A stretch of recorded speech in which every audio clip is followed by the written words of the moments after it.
We begin with breaking news. A man is shot and killed in central Phoenix just before 5 this afternoon. This is near 7th Street and Bethany Home Road. These are live pictures now from that scene. You can still see a large police presence in that area. When they got there, they found a man who had a gunshot wound. He died at the scene, so police have shut this whole area down, the street included, while they're looking into what happened here. No word yet on a possible suspect or what led to the shooting. We hope to have an update for you on our morning show tomorrow. Welcome to 12 News. I'm Troy Hayden. Phoenix police are also investigating another shooting. This one injured 4 people and shut down parts of downtown Phoenix.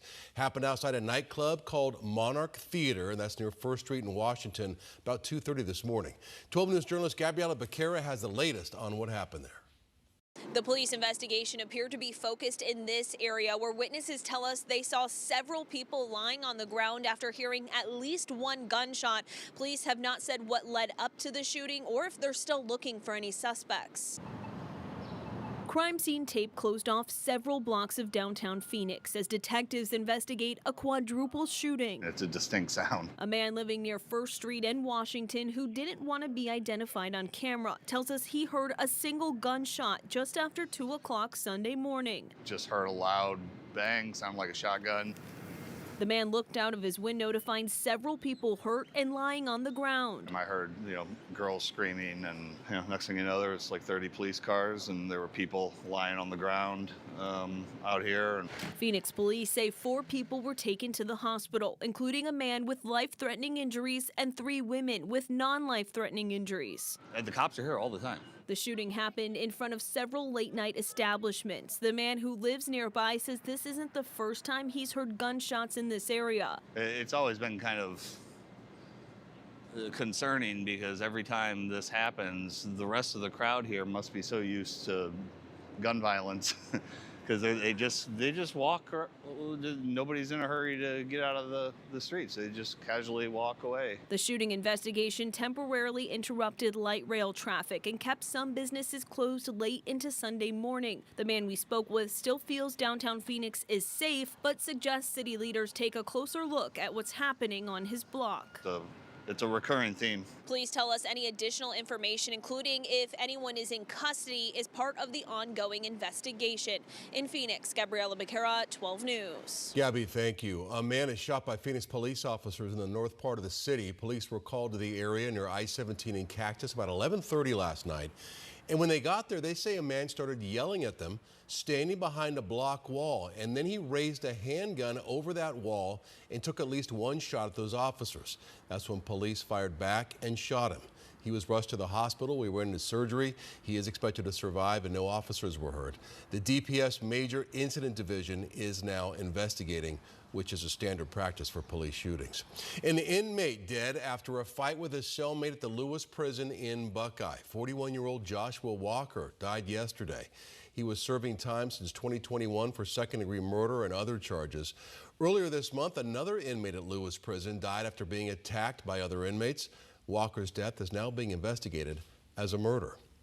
The Patriot All-America Invitational Golf Tournament is happening this weekend. It's to raise money for the families of the fallen and injured service members and first responders as well.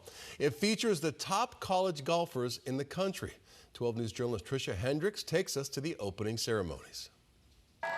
Following a touching opening ceremony, golfers hit the links at the Wigwam Golf Resort in Litchfield Park for the Patriot All-America Golf Invitational. The Elite Collegiate Golf Tournament raises money for the West Valley Mavericks Foundation and Folds of Honor, a nonprofit that provides scholarship opportunities for the families of fallen and disabled servicemen and women and first responders. December 11th on 2002. I spoke with the family of one of the fallen soldiers, Sergeant Brian Abercrombie. He was out with a helicopter and it was raining and they were flying around and they actually didn't go high enough. At the age of 22, their son died unexpectedly, along with 5 other soldiers when their Black Hawk helicopter crashed in the mountains while trying to avoid stormy weather on a training mission. Christmas becomes a hard time, but we celebrate, but his memory lives on. His mom says knowing her son was one of the 159 fallen heroes being honored means so much. I'm so proud and I'm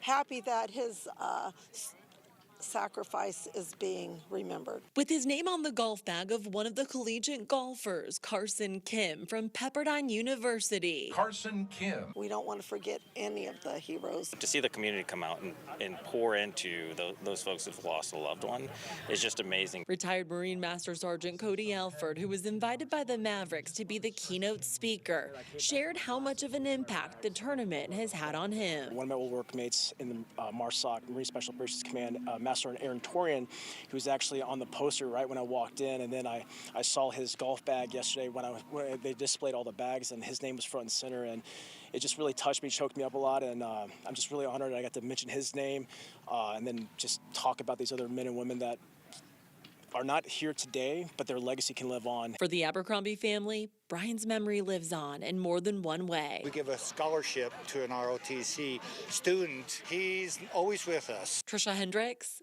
12 News. Great event out in the West Valley, out at the Wigwam, and you can go out there and watch those players play. Members of our military are often inspired by those who have come before them. Larry Jet Jackson achieved his dream of flying jets, and now he's inspiring a younger generation. Chris Dunn explains. Many pilots have flown in and out of Luke Air Force Base in its 80-year history. We got jet engines, and we got two of them. Lieutenant Colonel Larry Jet Jackson was one of them. As a kid, I wanted to be an astronaut. And in order to be an astronaut at those times, in the 60s when I was growing up, you had to be a Navy pilot or an Air Force pilot. Growing up on the south side of Chicago during the 1960s, becoming a pilot seemed like an impossible dream. But his high school teacher, Cornelius Coffey, introduced him to the historic Tuskegee Airmen. Coffey was a black aviation pioneer and had trained many of the Tuskegee pilots before World War II. He had referenced a lot of those individuals that later on in life I met, but I had no idea who they were when I was in high school. Jackson served 20 years in the Air Force. I wasn't in the Air Force or doing anything to break down barriers. I was there to go as far as my God-given talents would take me. And the Air Force gave me that opportunity. How many rounds do you have? 6,000 rounds per minute. 12 News was there in 1991 when Jackson flew Dr. Lincoln Ragsdale, a Tuskegee Airman and Phoenix civil rights leader, in an F-15 jet. The last time he flew an airplane on Luke Air Force Base was in 1945. General Benjamin O. Davis, the commander of the Tuskegee Airmen during World War II. While the Tuskegee Airmen opened doors for African-American pilots, Jackson is passing the baton to the younger generation. He would speak to young kids about aviation through Southwest Airlines outreach programs. I brought in other pilots and I said, hey, these are people that look like you, Hispanics, blacks, whites, women. They did it, you can do it. He's also the director of the ACE Academy, which introduces kids to the world of aviation. Like those before him, Jackson is inspiring the younger generation. It's a proud moment for all of us that can get out there and get in the community and put our hands to work in projects and passions that we have. Here on 12 News, we love to share the stories of our veterans and the ones closest to you. To submit those stories, just go to 12news.com/those who serve, and we'll work to get them on the air.